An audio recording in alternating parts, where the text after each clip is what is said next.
So one of the stories that I just published on Kotaku, actually, as I'm recording this, it just went up on the site, but it's a story called Majora's Mask is About Death.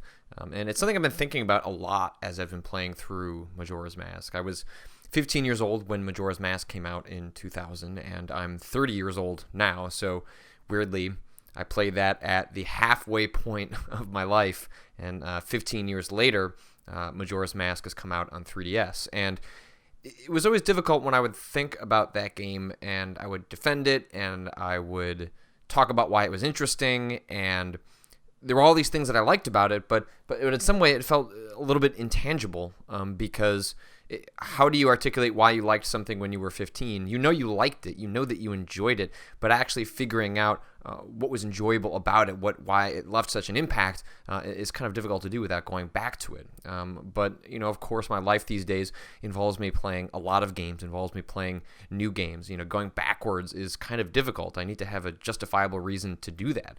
And so when Nintendo got around to doing a 3D update for Majora's Mask and putting it out in the new 3DS, this was a prime opportunity for me to revisit a game that I've championed for a long time, and to look at it in a different light. And I just didn't really understand how deeply I was going to view that game in a different context when I got around to playing it this second time. And what I mean by that is not only that I fully understand what is now interesting about it, and the fact that the time manipulation remains somehow a completely unique, or mostly unique, gameplay hook, not only for the Zelda series, but for video games in general, and the idea that you're balancing a schedule and blah, blah, blah. There's all those sort of things that we could talk about that make that game work, but what I didn't expect to find was that I would just be so profoundly sad while playing most of it. And I think it's a combination of better understanding what was actually happening in Majora's Mask, and then cross that into what's been happening in my own life. It was only a couple of years ago that it's not that I didn't think death existed. I think anyone's probably had maybe a slight existential crisis about what death is and, our meaning on this planet and things of that nature. But, when you think about death, or when I thought about death prior to the passing of my father, it was always, that happens to other people. That doesn't happen to me. Or I guess that'll happen to me, but that's so far off, when you see in the movies or you hear from your friends, or I don't know. It just never really crossed my mind as something, that I would have to deal with. And then suddenly in the middle of the day, right before July 4th, I get a phone call from my brother, and I find out, actually, my life is about to completely change. And not only is my life about to change in the sense that I no longer have a father, but it just sort of completely reshapes how you look at life. It was the moment after that my father passed that I realized very quickly I need to move back to Chicago. It was the moment after my father passed that I realized I need to think about when I want to have kids. It was the moment after I passed that I was so glad that I was about to get married, that it was something I probably should have done sooner, and that life is precious, time is precious, and that we need to make all of those moments count. And I bring that up not just to have a sob story about my father. I always try to be very careful about when I talk about this stuff. But in Majora's Mask, you're in a 3-day cycle in which you try and spend as much of that time learning about people and trying to save them. You have this moon that is crashing down, and in 3 days it's going to destroy all of Termina. And you can help people in Majora's Mask, both on a small scale and a large scale. On a small scale, it might just be teaching someone to dance using a dance mask that you retrieved from someone who's a spirit who hasn't been able to pass on because they've come up with this ultimate dance that they want to tell to someone else. And in some ways, it's a little bit sad because you have this spirit that can't move on because they feel like they have this gift to give to the world. But it's also, as much as it's a little weighty, it's couched in some lightheartedness. And then you have like the Goron people, who are a people that thrive in the sun, in the desert-like conditions, and they are forced to live in this endless winter because of the madness that is happening in Termina.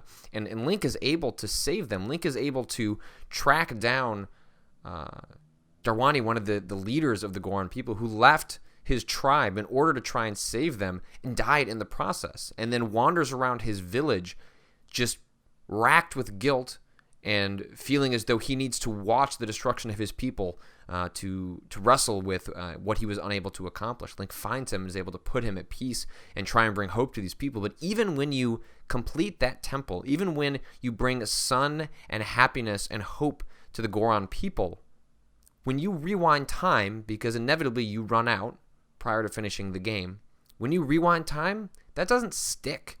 You may get to keep your grappling hook, you may get to keep your masks, but the Goron people go back to being cold, in the darkness, and waiting for hope all over again. There are things that you can't change in Majora's Mask, no matter how hard you try, no matter how many things you try and balance. There are things that are going to be caught in the wayside. There are things that you aren't going to be able to deal with. And that's the stuff, those are the moments that I just, it makes you think. And it brought this profound sadness to me that I didn't really think about, that every time I was rewinding time, those people that I had helped were no longer helped. Those people that I had saved were no longer saved. Those spirits that I tried to put to rest were restless once again. And there's this really moving moment when you come across this Zora. The Zora are these sort of fish-like aquatic race in the Zelda series. And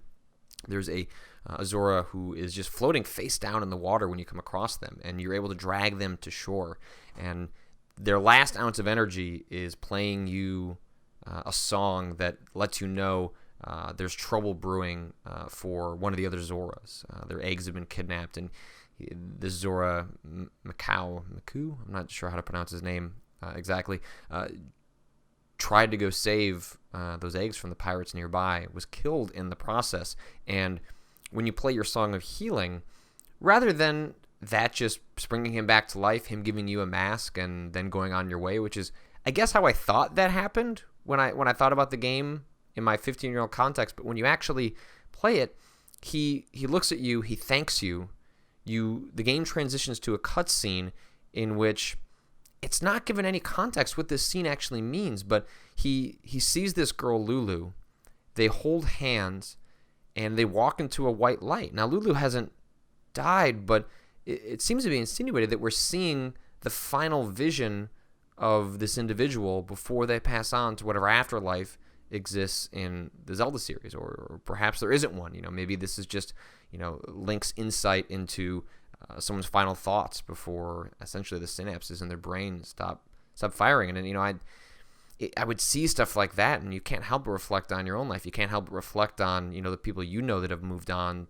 What were they thinking? Like, what was going through their head? And I realize that some of this is given gravity and weight that maybe doesn't apply to other people because of what's just happened in my life. But if anything, and it's hard to know how much the game intends this, right? Obviously, death as a theme in Majora's Mask, I think, is undeniable. There are fan theories that try and go into the idea that perhaps Link is dead, and that this is him trying to resolve some inner conflict. I don't necessarily subscribe to those theories. I also don't think it matters all that much, but clearly life, death, the preciousness of time, and the inability to do everything that we would want for all people all at once is central to the narrative of Majora's Mask. And it's one of those stories that has gained additional weight and context for me over time when, as I get older, as I realize there are things I'm not going to be able to do, as there are things I haven't been able to do, as you lose people and then lose those opportunities to say things, to do things that you never quite imagined. You just don't know it until it happens to you.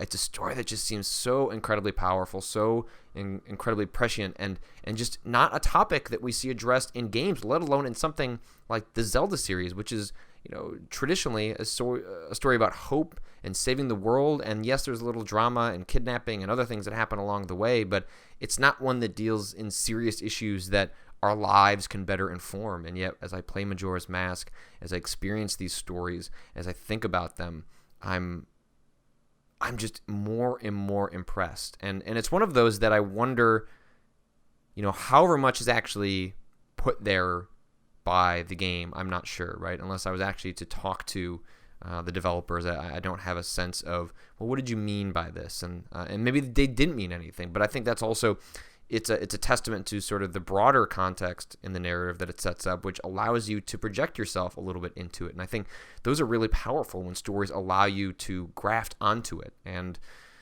I don't know. I guess I just did not expect to be this impressed by this part of Majora's Mask when I played it a second time. I expected that I was going to enjoy the game. I expected that I was going to enjoy the puzzles. I expected I was going to enjoy the dungeons, although F that water dungeon.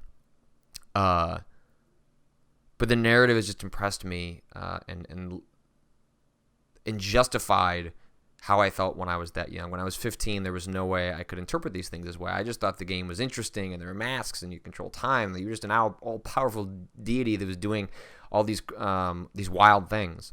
Then as I'm older, it's actually sort of this somber, serious meditation on what we can and can't accomplish in life. And I wish more games were able to do that. And I think that what's actually kind of impressive about Majora's Mask is that it does so in the context of Zelda by doing so in otherwise a more or less happy-go-lucky or at least optimistic series.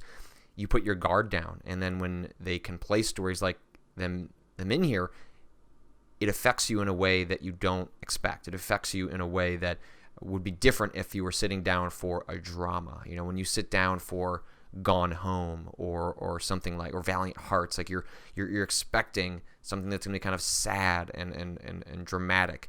But I didn't expect that out of Majora's Mask, and in some ways that allows it to have a power that doesn't exist in other games that maybe are a little more forthright about their intent up front. But if you haven't read my piece, it's called Majora's Mask is a game about death. That's on Kotaku right now. But I wanted to sit down and talk a little bit about my feelings about how I got around and why I got around to writing that story. So feel free to check that out on the site, and you can see all sorts of other stuff on Kotaku.com and on this YouTube channel. And there's a video version of this that you're watching potentially right now, but if you'd like to listen to the audio version of Storytime, in which I go into my thoughts and feelings and about the different stories that I write on the here old internet, you can do so on my podcast Inventory Management, which is a subscription on iTunes, or you can go to inventorymanagement.simplecast.fm, and there's an RSS link where you can punch that into any old podcast application on Windows, on Android, on iPhone, and you can also download the episodes and stream them there on that website as well. So Inventory Management is where you want to go for the audio version, and I'll talk to you guys later.